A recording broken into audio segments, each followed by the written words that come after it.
जय जगन्नाथ समस्त मोर प्रणाम। आसतु देखा मिनी ब्लॉगटी किंतु मोर प्रथम मु मसुर डाली नहीं सेटार किंतु चुपा अच्छी मुझे किंतु देखो मो जीरा किंतु भाजी नौची से डाली की सिझे देकी प्रथम रखीदेली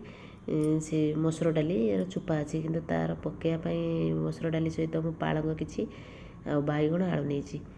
बर्तमान देखो मु फुटण पकईदेली तापर सुखिला लंका 3टा पकईदेली तापर जीरा टी पकईदेली तापर पियाज काटिकी रखीदेली जो ताकू भी पकईली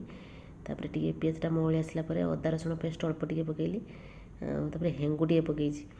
टमाटो बेसी नाला खाली गोटे थी छोटे से काटिकी खाली पकईदेली तापर पालंग शाग भी पकईदेली पकई सारापर टी सीझी आसला